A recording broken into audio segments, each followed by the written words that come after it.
Hello and welcome to the Rebeccanomics webcast. I'm Rebecca Harding.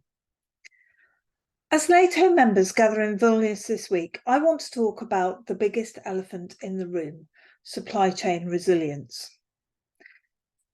The meeting will, of course, focus on Ukraine after 503 days of conflict.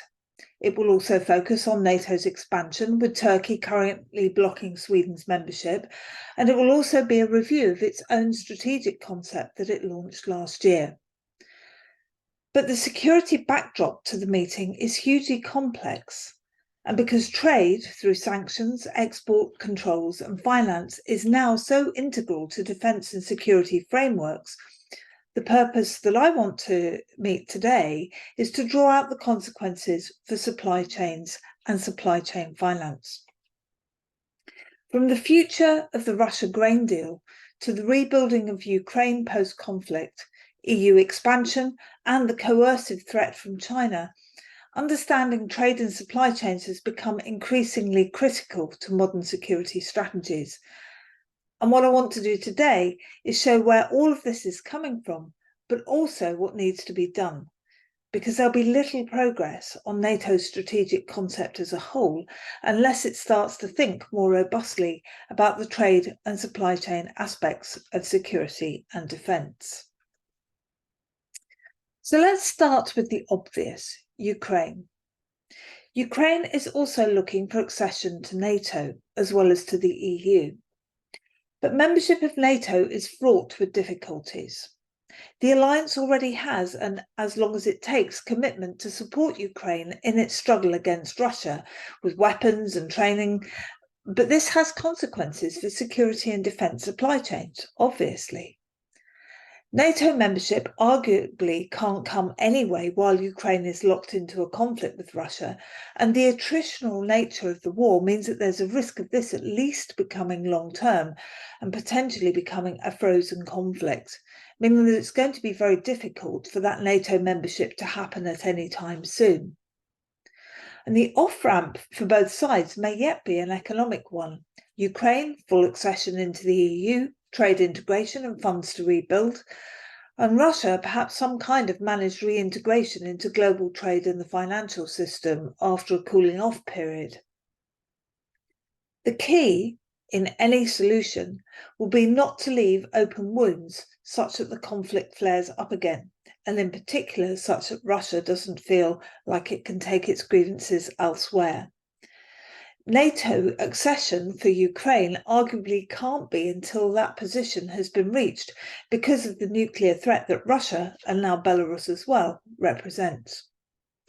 As the conflict continues, the attritional nature worsens and the need to shore up the Ukrainian economy and put in place mechanisms to rebuild it becomes ever more central to how a ceasefire and eventual peace is constructed.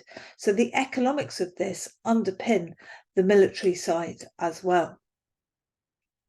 Now, alongside this, the role of Turkey cannot be understated. It has a very important role right at the moment in admitting Sweden.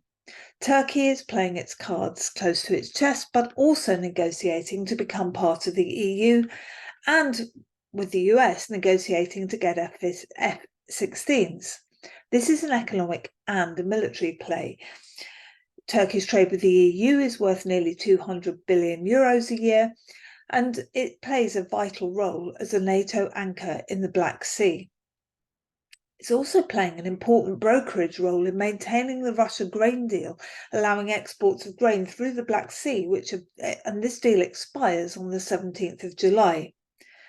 Now, normally grain wouldn't necessarily be something that is important, but it will bother defence specialists this time round because it's such an important part of food security and economic security in general. If the deal ends, there will be huge uncertainty in African nations, especially in the Sahel and the Horn of Africa regions, where there are already desperate price and supply chain pressures because of climate change, the after effects of COVID, and of course the conflict and the impact on grain supply. The region's prone to instability anyway, and still influenced arguably by the Wagner Group, which will have an influence on thinking at the NATO summit. Food inflation is also an issue. It represents an issue for the rest of the world. The economic security of the world will be influenced by how high prices might go if the grain deal is not continued. And Russia will use this grain deal as a mechanism and a trade route as well to negotiate terms in any kind of peace agreement. So Turkey's role in all of this is incredibly important. And because it's coupling Sweden's accession to NATO with its own succession to the EU, and because the EU is expanding to include Ukraine and potentially Georgia as well eventually, Turkey's position has a potential to refocus the EU's approach to its own security. And this would fundamentally rebalance its role within the NATO alliance, possibly something the Americans would welcome, as it would have to take more responsibility for its own security. But the whole security concept of NATO is flawed if it doesn't have a coherent approach to China. China was identified as a security concern in NATO's strategic concept last year because its stated ambitions and coercive policies are against its interests, security and values. And the reason why? They subvert the international rules-based order through control of critical infrastructure, strategic materials, technology and industrial materials. That's a quote directly from the security concept, which also cites China's relationship with Russia. Although post-Prigozhin's mutiny, the relationship with Russia may be the dog that doesn't bark, because it would be antithetical for Xi to be associated with weakness, it's still a major strategic concern. Of course, as well, there's military build-up in the Indo-Pacific, and there is a threat of conflict if China takes action against Taiwan.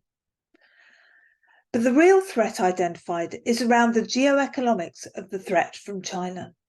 The economic interdependencies between China, the US, China and the EU, and China and everywhere else around the world means that any claims of a new Cold War are potentially overstated, but that doesn't mean that China is not important.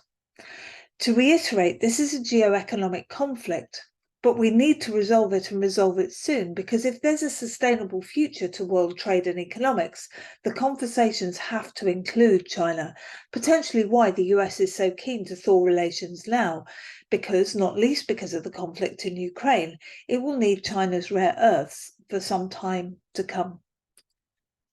So what does all of this mean for NATO? The elephant in the room will be how the conflict in Ukraine ends without either side feeling that they have lost, and supply chains are critical to this.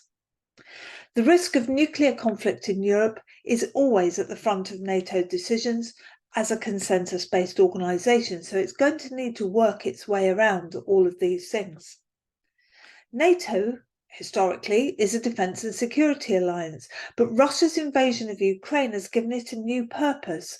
It's made the EU aware of its own shortcomings. It's made Germany aware of the pivotal role that it plays in maintaining peace and security in Europe, but also maintaining supply chains, and that was recently reflected in its national security strategy.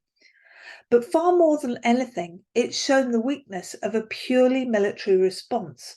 Attritional warfare seems to get to a stalemate very quickly. And because of security concerns about China, which are largely geoeconomic rather than geopolitical, and because the weapons being used at present are largely around export controls and industrial policy, the role that NATO will have to pivot to will have to include economics as well as military, defence and security. So what does all of this mean for trade and trade finance? Supply chain resilience will be the biggest topics among the operations team at the summit, even if at a political level it doesn't come out. If the conflict in Ukraine continues, how will NATO continue to supply arms and ammunition at the rate it does currently without undermining its own members' security interests? Where are the supply chain weaknesses? What causes them? And how can they be addressed? There will be few, if any, economists and bankers at the NATO summit this week, but many of these problems have plagued supply chain finance through SME financing, know your client, anti-money laundering, deep tier financing, tier 3, tier 4 supply chains, and they've been plaguing those professionals for years. So just to end with a few urgent questions for NATO to consider. What happens in a supply chain if a tier 3 or a tier 4 defence supplier is disrupted, not just because it can't supply through a route anymore, but because it can't access finance? Let's think about how that might happen. What happens if the adversary knows when something's been disrupted and we don't? How does this affect the credibility of NATO supply chains, and how does it affect the capacity to address and pose a strategic threat? And do we understand our own economic vulnerabilities and how they might affect supply chain resilience in defence and security? These are all issues that I know that the banks want to discuss with defence, security and regulators. But what responsibility do we have as financial services professionals and economists? What responsibility do we have to take in defining the economic domain of future war and peace? With nuclear war being mutually assured destruction, how do we avoid an economic equivalent? Thank you for listening.